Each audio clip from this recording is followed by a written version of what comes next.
Rowan from Heidevolk. Hi, I'm Rowan from Heidevolk. And you're listening to Metalstorm.net. Normally I start my interviews with saying, how is the tour been going so far? But this is the first day today. Yeah. So, how was Mexico? Mexico? When was that? No, it was really fantastic. We heard a lot of stories about Mexico, you know, from other bands. But they're all true. It's just... They are all true, yes. It's crazy. Just the atmosphere, the electricity in the hall just before you go on the stage is fantastic. How many people were there? About 800 to 1,000, so it was good. Yeah. Have you guys played in South America before, or? No, this was our first time actually in America. We did the 70,000 tons cruise, and we played over there, but that was the first time outside of Europe, so this was the second time outside of Europe. It took you guys forever. Like I said, this is your first tour in North America. Why did it take so long for you guys to get over here? Because we're lazy asses. No, it's really important to build up a strong backbone in Europe first. And while we're a band that works like 5 or 6 days a week on our day jobs, we cannot tour all the time. Because if we would tour all the time, we probably been here like 3 or 4 years ago. But now we can do 1 tour a year, and then mostly it was Europe, and now it is America for the first time. Now, as you just said, you were on 70,000 tons of metal. What was your impression on the cruise? I really liked it, especially the 24-hour living kind of thing. You can go to sleep and well, I'm gonna sleep for 3 hours now, and then I'm going to the bar, have a beer, sleep 2 hours, and then it was great. So, do you like the concept of the cruise? Yeah, it's fantastic, of course. All a bunch of metalheads. It's amazing that nobody falls over, you know, falls into the sea or something. But no, it's something special, I think. You know, and also the thing that the bands are just in the crowd and mixing between the people. Yeah, that's nice. Personally, I'm not a big fan of being dependent on one thing. You know, you can either choose between the boat or the boat. But after 24 hours, it's okay. You guys sing about the history of Gelderland, yes, and also about Germanic mythology. Why this subject? Why not? That's yeah, why this subject? Well, that was a long time ago. I think still this year.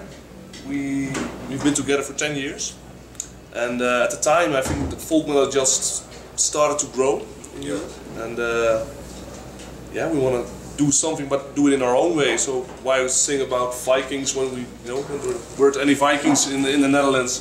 So we started looking at our own history and sing about that. Then we found some pretty amazing stories about Saxons, about Batavians, and that's why we chose those subjects to write about. And what is your main reason why you sing in Dutch? It's because our singers cannot. No, we thought it was logical when you're singing about the Dutch history. It feels only natural that you would sing it in Dutch. So I think that's the main reason. And it's also, we started off with that, and it's also that, yeah, it sets Heidevolk apart from other bands. It makes Heidevolk so special. Yeah, you're special. It's special. We're special. Now, speaking of you guys are special, how would you describe your music? Your genre? Special. Well, that's pretty difficult. That's a more difficult question than you would think, because we all love very different types of metal, and we all want to blend in, you know, our own type of music. I know Joost likes fast black metal. Other guys like rock, 80s. Other guys like thrash, and so we blend in everything. Then put in the clean. Oh yeah, like that. Then put in the clean vocals, and I think that is Heidevolk, the blend of different types of metal. Or we just call it folk metal. Yeah, that's the easiest. You know, people want a name, so that's closest, I think. Now, most bands in your genre do include a live violinist or violin player or keyboardist. Why don't you? Well, we don't really use keys, so a keyboard wouldn't make sense for us. But we had a live violinist, but we are already with 6 persons in the band, so it's really hard to have a violinist also in the bus, and then she would only play like 3 or 4 songs in the whole set, so it would be a kind of a bother to take her with us, and she can only play 3 songs and then she's done for the evening. So that's why we use an implement. But you use her on the albums? Yeah. Yeah. Always? Yeah, yeah, I think so. Next up. And she is also, but she's in the computer now for the live shows. Yeah. Batavi? Yes. Came out a year ago, and very good pronunciation, by the way. I'm from Hessen. Yeah. Okay.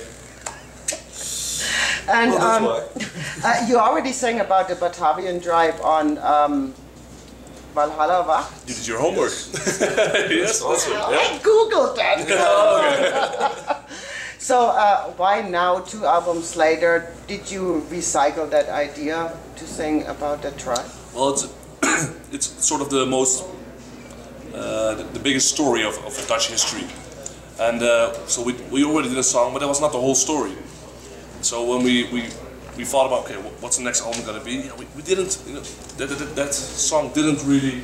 No, it didn't cover the whole story. It's a nice song, but it doesn't cover the whole story, and it's such an epic, you know, inspiring story to take in a sense. Yeah, we really would not want to translate that into an album. Now you made it a concept album. Is that something you will stick with for? No. No. No, I tell you why I was so fast. Maybe we'll do it again in the future. Yeah. But it was pretty difficult. It was the first time that we really did a story from beginning to the end. And normally we just write riffs and, you know, make songs, and then at the end we decide, okay, this is a perfect song to begin with. But now we couldn't do that because, yeah, you can make a very aggressive song, but if it's a love story or something like that, it doesn't make sense. So it was a pretty big challenge. Yeah, and we had to make the songs according to the stories. Yeah. That was actually my next question. Was it difficult to write? Because the song, the emotions, the lyrics all have to jive. Got to combine, yeah. Yeah, what we did was we made the sort of working titles that covered the different parts in the story, and then so okay, this is a story about battle. Who has something? Who feels something with this? Okay, I will do the battle. Okay. We have the travel from Germany to Nijmegen to the Netherlands. Who has ideas with? And that's sort of how we began to write. Yeah, and you know, then battle or travel is an okay thing to write about. You know, you can imagine music with that, but an alliance with the Roman Empire. Well, try to translate that into music. Yeah. But I think we did pretty good. Now you guys went with Peter Tätgren on the album. Did he have an influence on the overall sound, or was that your ambition to do a more heavier album this time? Yes, it was a decision of us to, well, the songs grew that way. So we were writing the songs, and then at one point we were looking at the songs and okay, this is a bit heavier than our last album. So we had a discussion about the songs and said, well, let's get another producer and let's step out of our comfort zone and get a producer that didn't already make folk metal albums or whatever, but only, I got a lot of CDs that are produced by Peter Tätgren, but he only makes the more extreme kind of stuff. So we took a step out of the comfort zone on that one, but it so really Peter worked whipped out you well. in shape? Peter whipped you in shape? Yeah, he was whipping Joost all the time. Yeah, especially Joost. Yeah. No, but he's absolutely fantastic to work with. It was really also the end result was exactly what I wanted, what we wanted, because we knew when we were writing the songs, okay, it's going to be more aggressive, but also a bit darker. I don't know what the reason was. We didn't really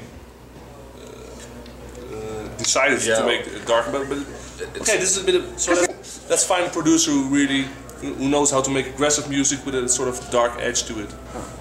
Now you guys already wrote tunes for your new album. Yes. Are you going to continue that heavier trend?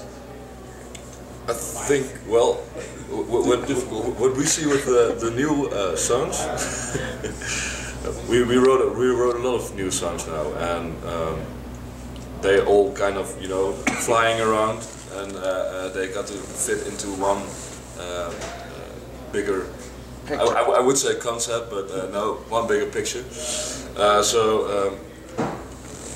But what we see now is, yeah, much like songs much like Batavi, but maybe also getting a bit back on older Heidevolk songs, but also exploring new stuff.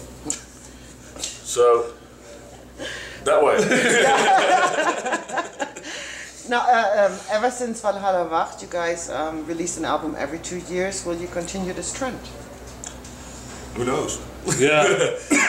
Well, one thing we said while we were writing the new stuff is we're really gonna take our time for this album. Just because every album we made this far always was at the ending, oh my god, we only have so many weeks and then we have to be in the studio and stressed out. So we wanted to make all the songs ready and really fine-tune everything. So I'm not sure. I can't promise anything. No, it depends on this summer, yeah. how this summer goes with the songs, and when we can book the studio then. Now this is going to be your first album that you guys going to record without Sebastian. Yes. Will that influence the sound of Heidevolk? Well, much of the Batavi work was written without Sebastian because he left during the writing process. So he did not record the album? He did some things. Okay. Yeah. We sort of had a transition. The new guitar player and Sebastian both did some things on the album. So Kevin did half and Sebastian the other? Yeah. Okay. But that's always also because we have more changes in the band members. But everybody always stays in the Heidevolk family, so to speak. When we have de CD-presentatie, hoe zeg je dat? Yeah, that's the presentation. We always ask all the old band members to come and play the song they love most and stuff. So.